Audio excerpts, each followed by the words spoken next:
Good morning students. मैं doctor नीलम, associate professor, Banwari Lal Jindal college, Tosham.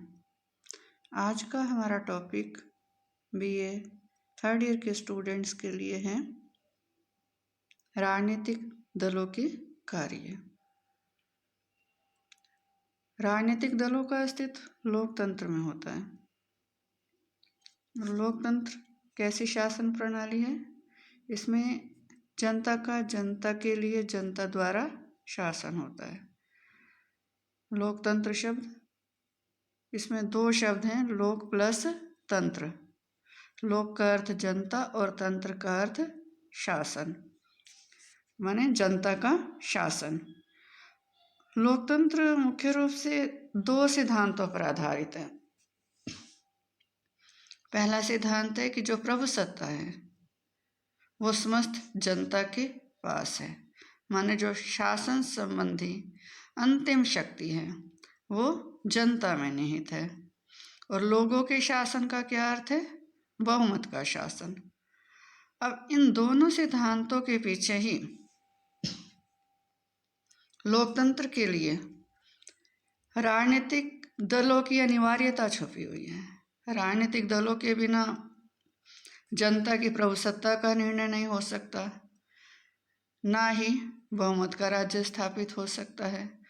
जनता की राय को जानने के लिए चुनाव होने अनिवार्य हैं और चुनाव की कल्पना हम बिना राजनीतिक दलों के नहीं कर सकते। और राजनीतिक दलों के माध्यम से ही चुनाव होते हैं और जनता अप्रत्यक्ष रूप में शासन कार्यों में भाग लेती है अपने प्रतिनिधियों के माध्यम से। जब चुनाव होते हैं तो जनता अपने प्रतिनिधि चुनती है और ये प्रतिनिधि जनता की ओर से शासन कार्यों में भाग लेते हैं। तो इस तरीके से जो जनता है वह अप्रत्यक्ष रूप में, माने अपने प्रतिनिधियों के माध्यम से शासन कार्यों में भाग लेती है। और यदि हम ये कहें कि राजनीतिक दलों के बिना एक सच्चे लोकतंत्र की संभावना ही नहीं है, तो इसमें कोई अतिशयोक्ति नहीं होगी। माने जो लोकतंत्र है उसके लिए राजनीतिक दल उतने ही अनिवार्य हैं, मुख्य रूप से अप्रत्यक्ष प्रजातंत्र के लिए उतने ही अनिवार्य हैं जितनी कि किसी भी व्यक्ति के लिए जीने के लिए ऑक्सीजन अनिवार्य है। अब हम देखते हैं कि जो राजनीतिक दल है उनके कार्य क्या हैं, क्या करते हैं ये। जो राजनीतिक दल हैं ये नीतियों का निर्माण करते हैं। सभी राजनीतिक दल राष्ट्रीय जीवन के जो भिन्न भिन्न पक्ष हैं उनसे संबंधित नीतियों का निर्माण करते हैं। ऐसी नीतियाँ जिनमें सामाजिक नीति भी है, अर्थव्यवस्था से संबंधित नीति भी है, औद्योगिक नीतियाँ भी हैं, कर प्रणाली, विदेश नीति। विदेश नीति क्या है? दूसरे देशों के साथ संबंधों के संचालन के लिए राष्ट्रीय हित को मद्देनजर रखते हुए हर देश जो एक नीति तैयार करता है उसे विदेश नीति कहा जाता है। और इसी तरह से ये जो सारी नीतियां हैं इनसे संबंधित चुनाव से पहले जो राजनीतिक दल हैं वो अपना चुनाव घोषणा पत्र जारी करते हैं और अपनी नीतियों का वर्णन उस चुनाव घोषणा पत्र में करते हैं। इसके बाद जो दूसरा कार्य है राजनीतिक दलों का वो है कार्यक्रमों का निर्माण। जब नीतियों का निर्माण, नीतियाँ तय कर ली जाती हैं कि ये राजनीतिक दल यदि सत्ता में आएगा तो किस तरह की नीतियाँ अपनाएगा, शासन व्यवस्था कैसे संचालित करेगा, तो इसमें नीतियों के निर्माण के साथ ही ये जो राजनीतिक दल हैं वो नीति को लागू करने के लिए कि जो नीतियाँ बनाई हैं उनको लागू कैसे करेंगे, एक कार्यक्रम तैयार करते हैं। हर नीति के लिए अलग अलग कि इस नीति को लागू कैसे किया जाएगा। और ऐसे कार्यक्रम में ये दल बताते हैं कि इन नीतियों में किस तरीके से लागू करके वो जनता को अधिक से अधिक लाभ पहुंचाएंगे। और जब किसी राजनीतिक दल को सत्ता प्राप्त होती है, जो जिनके चुनाव में भागीदारी होती है, उन राजनीतिक दलों में से जब भी किसी राजनीतिक दल को सत्ता प्राप्त होती है तो वो अपने कार्यक्रम, अपनी नीतियों के अनुसार लागू करने का प्रयास करते हैं। और ये वैसे सैद्धांतिक बातें हैं सारी, जितनी भी चुनाव घोषणा पत्र में नीतियां दी जाती हैं सारी की सारी कभी भी किसी राजनीतिक दल के द्वारा क्रियान्वित नहीं की जाती, क्योंकि इसमें काफ़ी लोक लुभावन बातें होती हैं। हाँ, कुछ एक नीतियाँ ऐसी हैं जो जरूरी होती हैं जनता की आवश्यकताओं की पूर्ति के लिए, जैसे लोक लुभावन नारे किए जाते हैं, फ्री बिजली, फ्री पानी, या फिर किसानों की कर्ज माफ़ी। इस तरह के जो नीतियां हैं उसके लिए जो भी राजनीतिक दल जिसने ये वायदे चुनाव से पहले जनता से किए होते हैं, तो सत्ता में आने के बाद इन वायदों को पूरा करना फिर उसके लिए अनिवार्य हो जाता है। इसी तरह से जो राजनीतिक दल हैं वो जनमत का निर्माण करते हैं। राजनीतिक दल राज्य के समक्ष, देश के समक्ष जो समस्याएं होती हैं उनको स्पष्ट रूप से आम जनता के सामने रखते हैं, और इस तरह से जो आम जनता है वो हर समस्या के प्रति अपनी एक राय बनाती है। कोई भी राजनीतिक दल जब तक जनता का विश्वास नहीं जीतेगा तब तक राजनीतिक सत्ता प्राप्त कर ही नहीं सकता। राजनीतिक दल अलग अलग समस्याओं और अलग अलग जो मामले हैं उससे संबंधित अपना जो दृष्टिकोण है, अपने जो सुझाव हैं, समाचार पत्रों के माध्यम से, पत्रिकाओं के माध्यम से, जलसों के माध्यम से आम जनता तक पहुंचाते हैं कि इस समस्या का समाधान इस तरीके से किया जा सकता है। अब लोगों के सामने जो सत्तारूढ़ दल है चुनाव से पहले वो भी अपनी राय जनता के समक्ष रख रहा होता है, और जो विपक्षी दल है, जो अन्य दल है जिनकी सत्ता में भागीदारी नहीं होती उस समय, वो भी अपनी राय जनता के समक्ष रख रहे होते हैं कि ये जो समस्याएं हैं इनका समाधान हम किस तरह से करेंगे यदि सत्ता में आ जाएंगे। तो ऐसे में जनता को दोनों ही तरह के जो पक्ष हैं वो राजनीतिक दलों के माध्यम से पता लगते हैं, और जनता फिर अपनी एक राय बनाती है कि उसको किस राजनीतिक दल की नीति का समर्थन करना है और किसका विरोध करना है। और सबसे मुख्य जो कार्य है राजनीतिक दलों का वो है चुनाव लड़ना।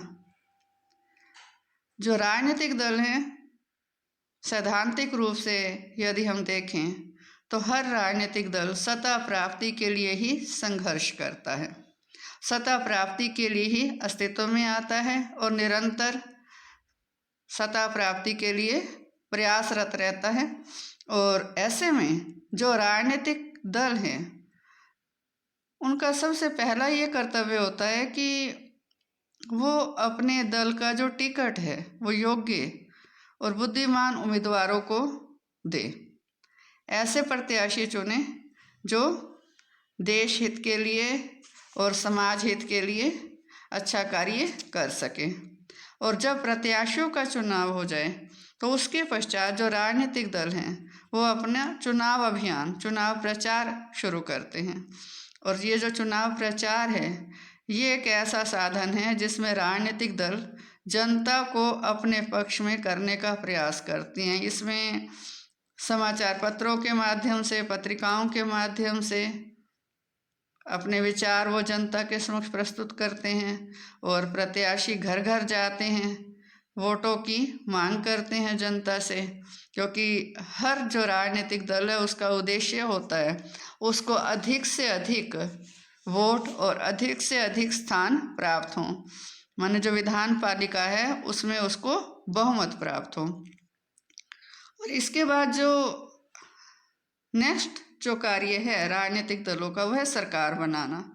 अब संसदीय शासन प्रणाली में आम चुनाव जो होते हैं उसके बाद राजनीतिक दल, अगर हम केंद्र सरकार की बात करते हैं तो लोकसभा के जब चुनाव होते हैं तो लोकसभा में बहुमत प्राप्त दल सरकार का निर्माण करता है, उसके नेता को ही राष्ट्रपति सरकार बनाने का निमंत्रण देता है हमारे देश में।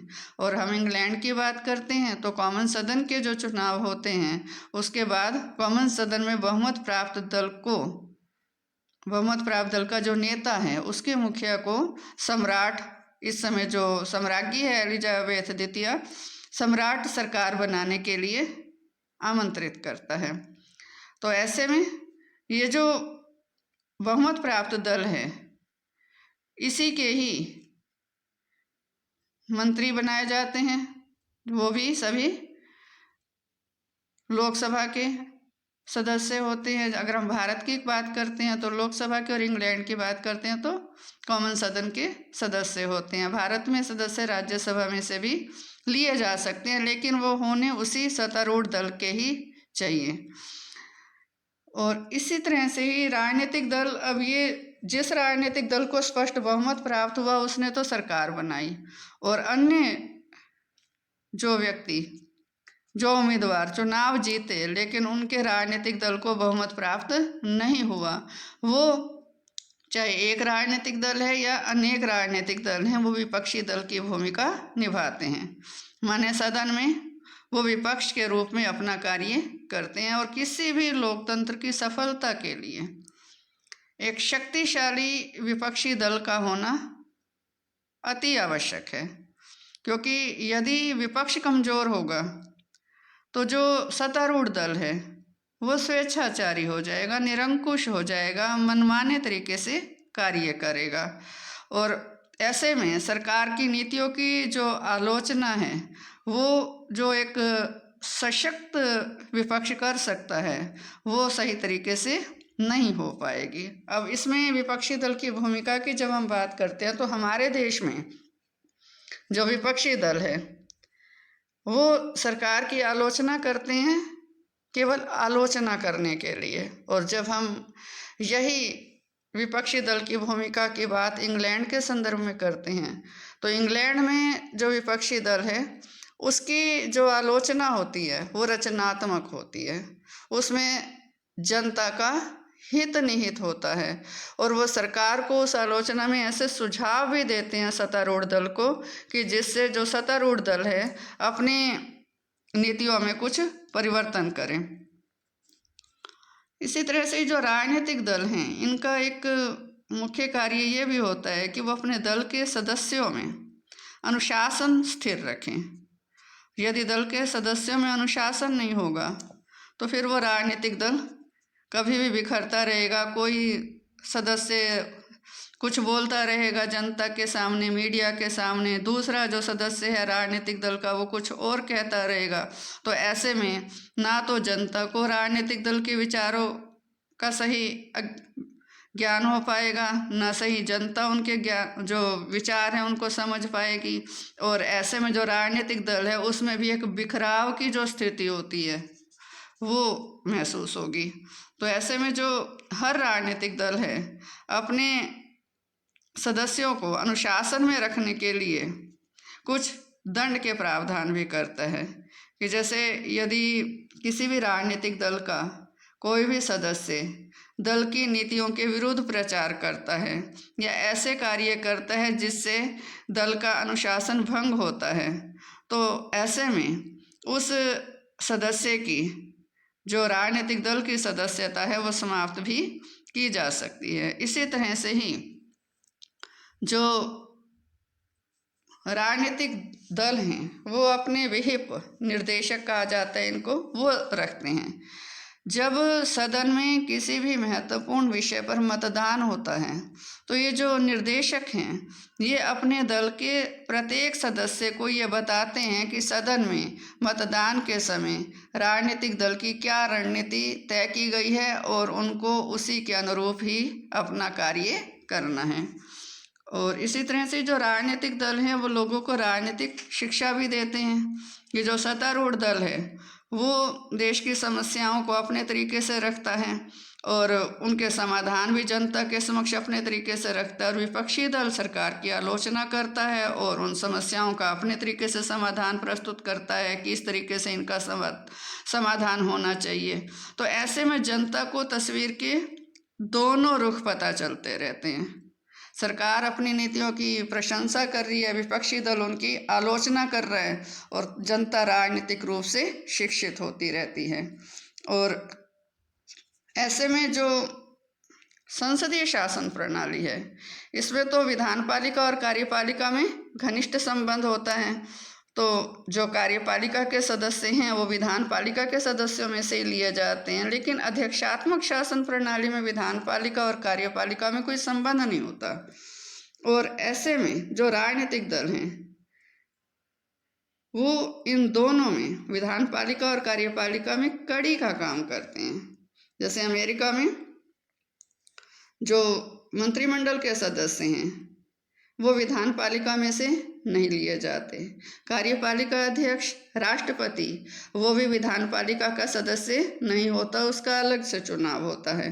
तो जो राजनीतिक दल हैं वो इन दोनों को जोड़ने का काम करते हैं। और साथ ही साथ जो राजनीतिक दल हैं वो आम जनता और सरकार में भी संपर्क बनाने का काम करते हैं। जो सरकार की नीतियां हैं उनको जनता तक पहुंचाते हैं। जनता की जो उन सरकार के कानूनों के प्रति जो प्रतिक्रिया है या जो जनता की समस्या है वो सरकार तक पहुंचाने का कार्य करते हैं। तो इस तरीके से जो राजनीतिक दल हैं वो जनता को और सरकार को भी जोड़े रखने का कार्य करते हैं। तो स्टूडेंट्स, ये राजनीतिक दलों के जो कार्य हैं वो आज हमने इनका अध्ययन किया। धन्यवाद।